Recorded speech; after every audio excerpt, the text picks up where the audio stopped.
Elle a fait de la Primevère. Deuxième partie.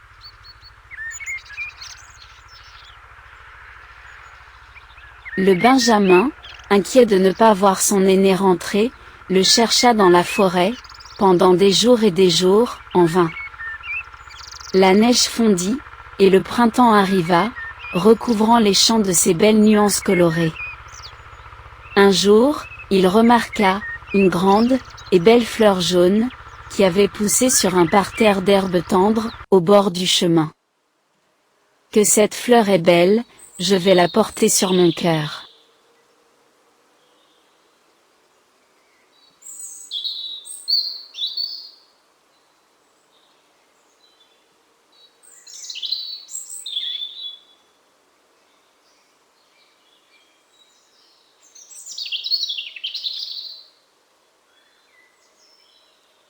Il l'accrocha aussitôt, sur le revers de sa chemise.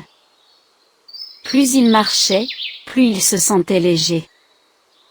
Au bout de quelques pas, il se retrouva nez à nez, avec la fée de la Primevère, qui lui tendait une clé de cristal. Voici la clé, qui te permettra d'ouvrir la colline de cristal. Mais, fais bien attention.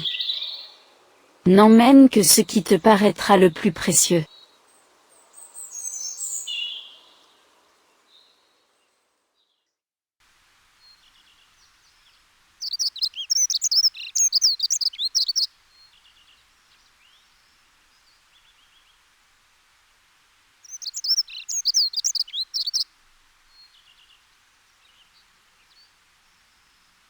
Et elle s'évapora. À sa place, se trouvait la colline de cristal, entièrement transparente. À la base de laquelle, se trouvait une petite porte, qu'il ouvrit. À l'intérieur, se trouvaient de beaux vases de cristal, des objets précieux, et des figurines, finement ouvragées.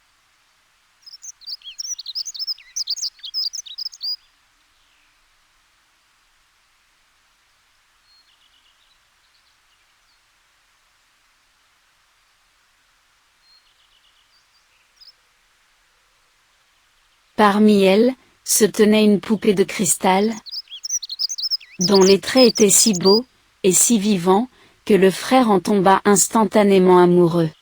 « Qu'elle est belle !» se dit-il. « Pour moi, il s'agit du plus précieux, des biens se trouvant ici. Le reste, je m'en moque. »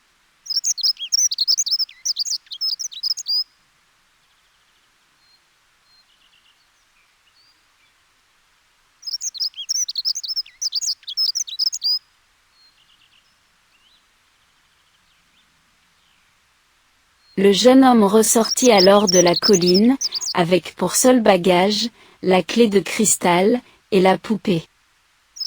Il rentra chez lui, et installa la poupée à côté de lui, sur une chaise. Pour mieux la contempler, avant de s'endormir. Cette nuit-là, pour la première fois depuis des mois, il dormit parfaitement, et fit des rêves délicieux.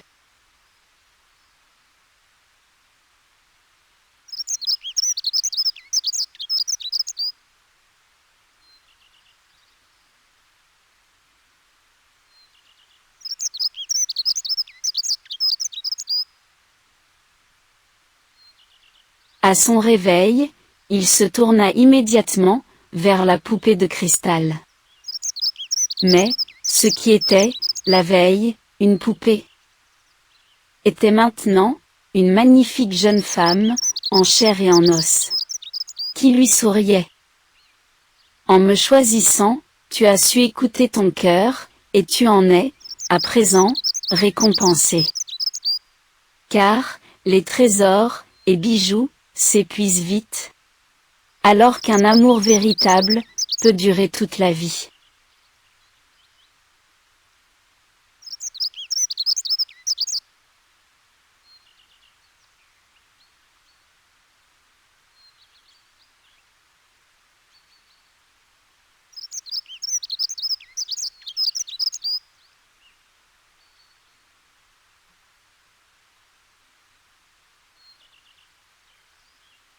Le jeune homme épousa, sans plus tarder, la jeune femme. Ils furent très heureux, eurent beaucoup d'enfants. Et comme il avait eu soin de garder la clé de la colline, ils ne manquèrent jamais de rien. Les deux autres frères, en revanche, après avoir dépensé leur dernière richesse, se retrouvèrent encore plus pauvres qu'au début.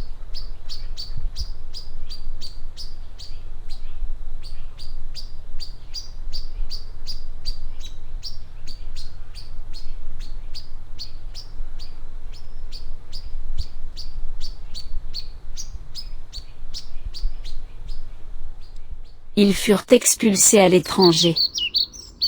Et on n'entendit plus jamais parler d'eux. Mais par leur faute, la clé d'or et d'argent, de la fée de la Primevère, sont à jamais perdues. Seule la clé de cristal existe encore. C'est celle qui dans ton cœur. Il te faut chercher.